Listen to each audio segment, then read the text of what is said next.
Graças e paz a todos vocês, um bom dia, que a graça de Cristo, inefável, maravilhosa, possa estar te ajudando nesse período, te dando forças, te encorajando na caminhada. Que Deus o abençoe, que Deus te dê um dia na presença do Senhor, hoje que é domingo, dia do Senhor. Que Deus te dê um dia na presença dEle, junto com seus familiares.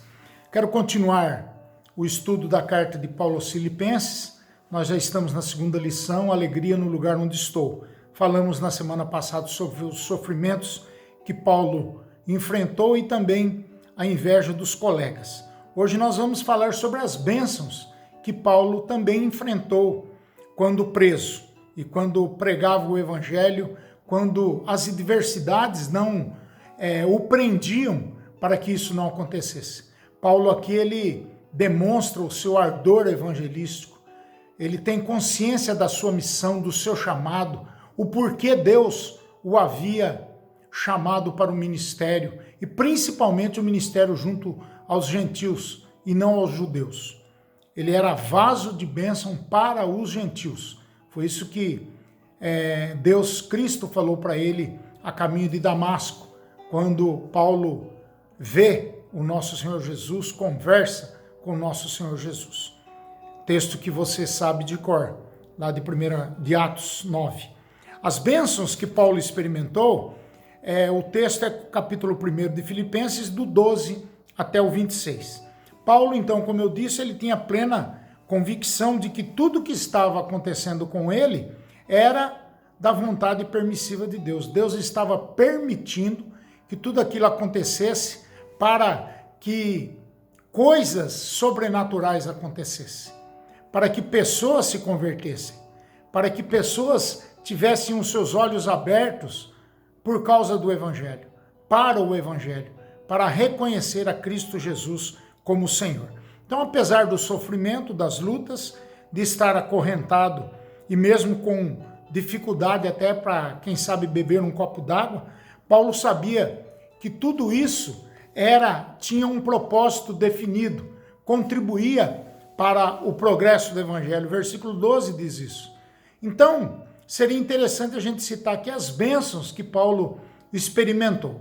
Em primeiro lugar, versículo 13, ele vai dizer que ele experimentou uma bênção na guarda pretoriana. Como é isso, pastor? Provavelmente, 2 guardas ficavam acorrentados a Paulo de cada vez.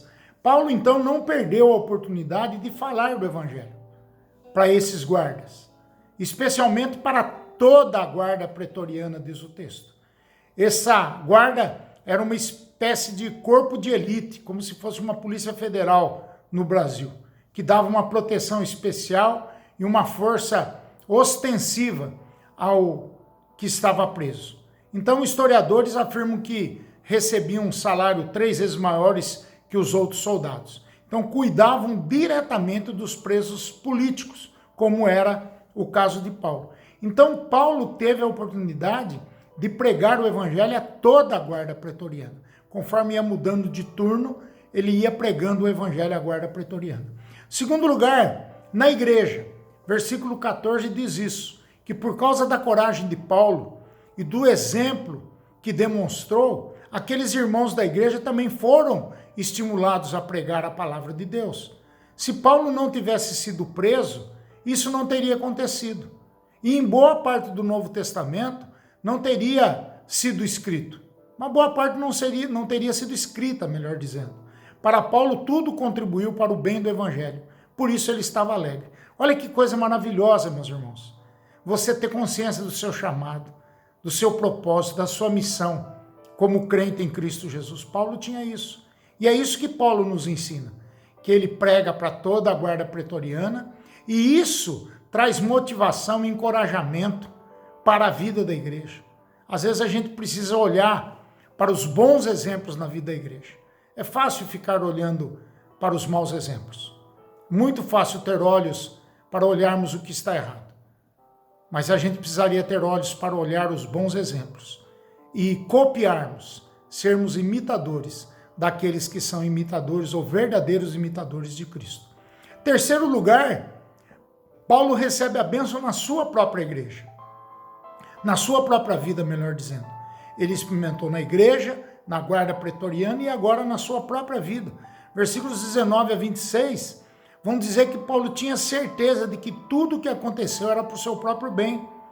Então, se ele tivesse a oportunidade de escolher, ele provavelmente preferiria morrer.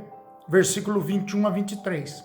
Mas, por causa dos crentes e por causa daqueles que precisavam ser evangelizados, ele achou que deveria continuar ativo no corpo por mais algum tempo. Por isso que ele disse, para mim o viver é Cristo e o morrer é lucro. Então, nessa vida, ele vivia só para Cristo. Cristo, e pregava a Cristo ressuscitado. E quando ele morresse, então possuiria tudo de Cristo. Em outras palavras, o apóstolo Paulo aqui que descobriu que por meio dos sofrimentos, isso mesmo, por meio dos sofrimentos, teve uma experiência com o Senhor. Teve uma grande, nova, fantástica experiência com o Senhor Jesus. Qualidades que faltavam na sua vida. E Deus lhe deu pelas dificuldades e pelo sofrimento. Isso pode acontecer conosco também. Deus nos coloca, às vezes, num lugar difícil, no qual nós sentimos solidão, tristeza, dúvidas nos atacam, o ciúme começa a tomar conta da nossa mente. Deus vai usar tudo isso para o nosso benefício e para o nosso crescimento espiritual.